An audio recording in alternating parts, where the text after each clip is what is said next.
Okay.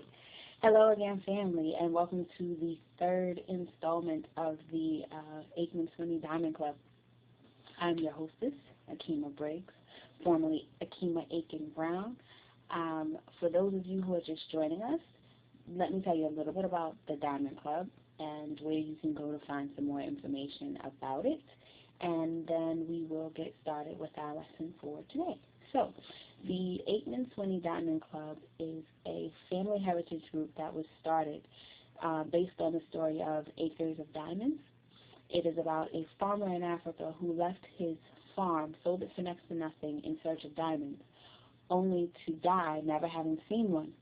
However, the person who bought the farm found hundreds of thousands of diamonds just flowing in the stream.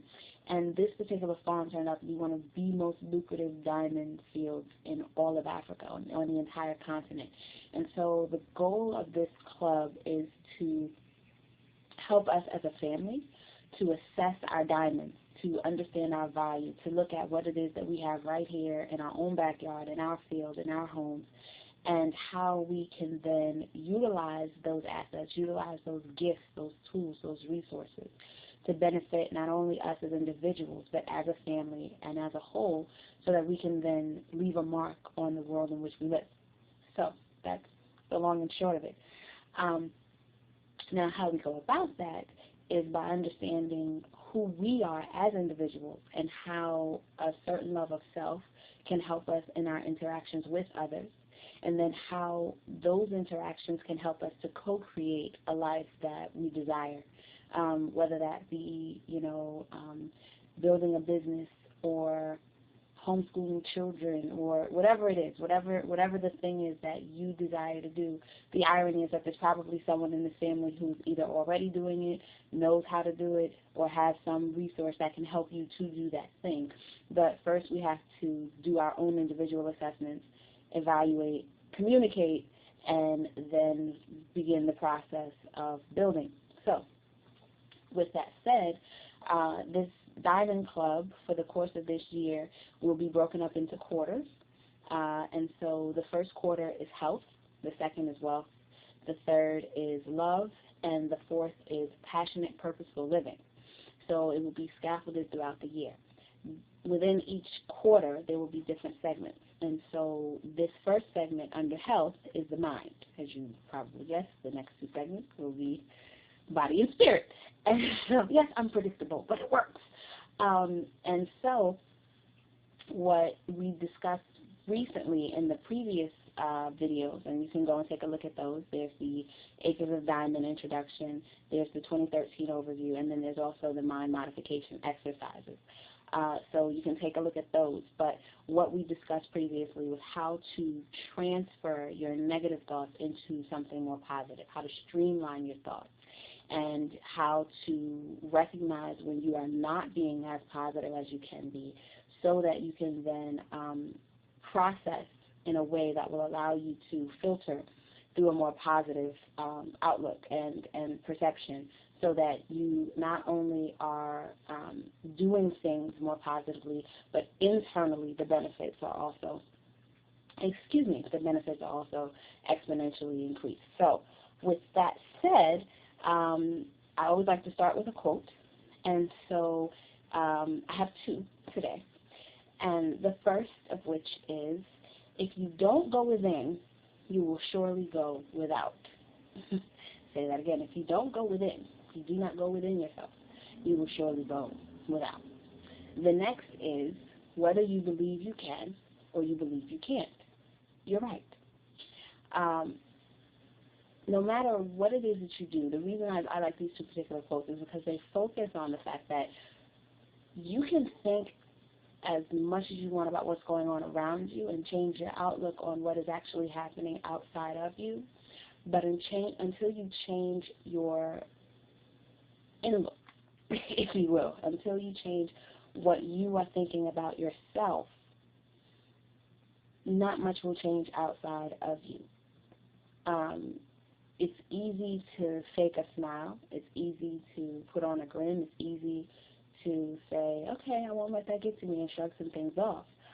But what do you really telling yourself about yourself that causes you to find yourself in certain situations and predicaments? Do you find that on the job you often have to shrug off the way that you're talked to?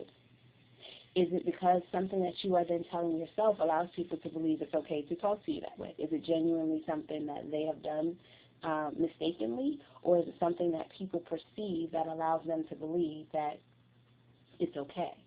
Do you find yourself constantly having to correct the way that people address you, or the way that people notice you or perceive you, or is there a certain way that people have described you over and over again that you utterly disagree with? Well, these things occur within you.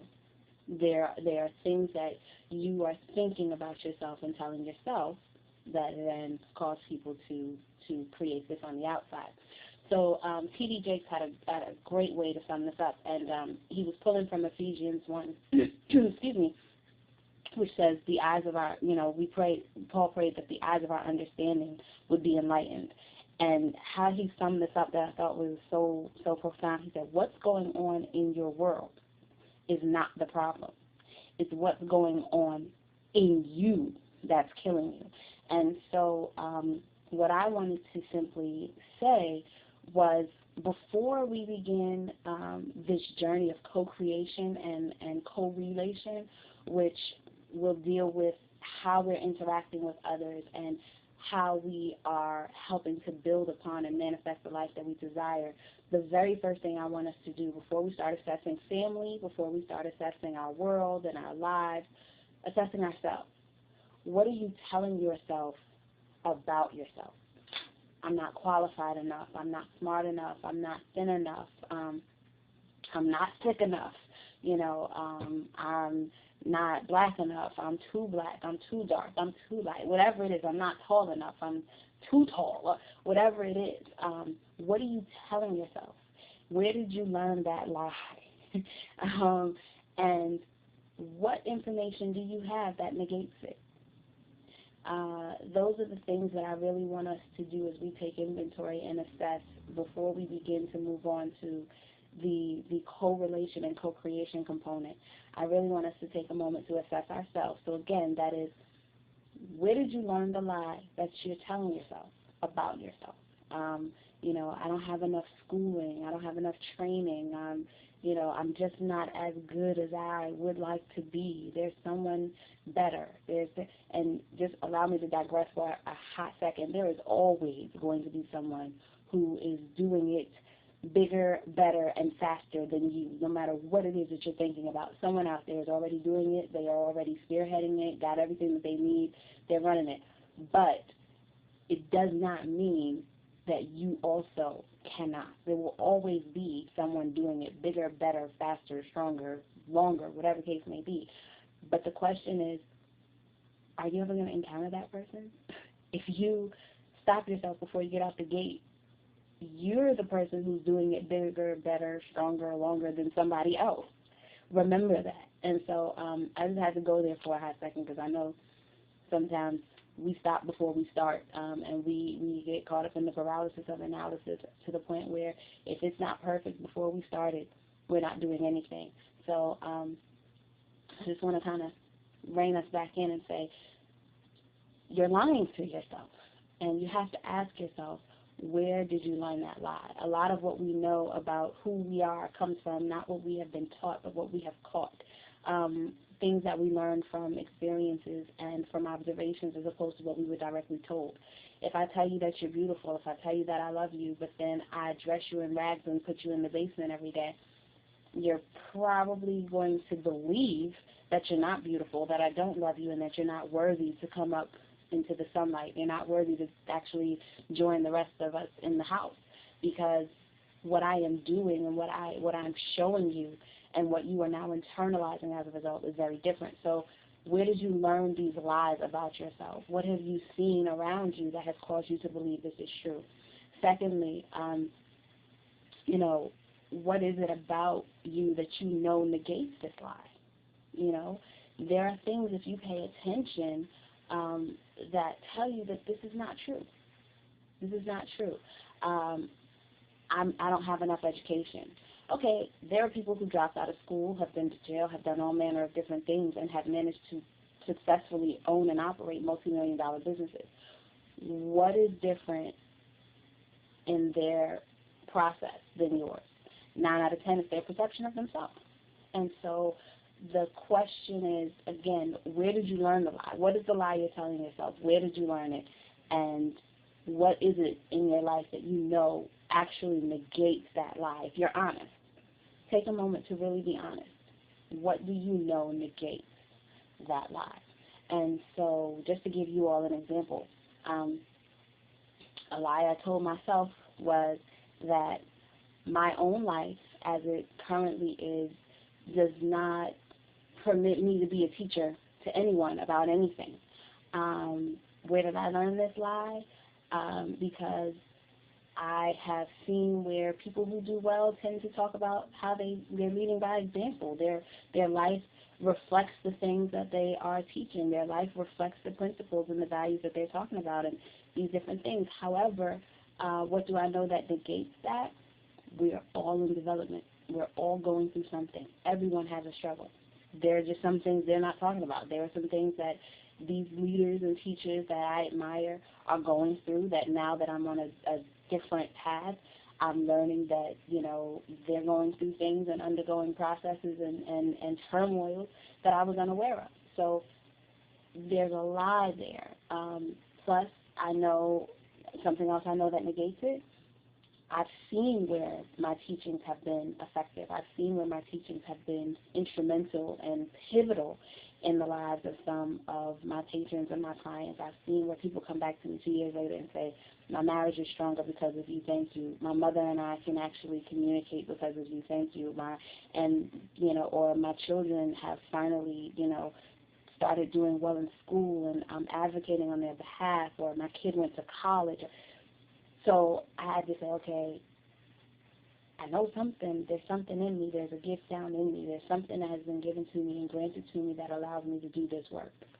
And I said, okay, if other families can be healed, if other families can do well, if other families can grow, why not my own?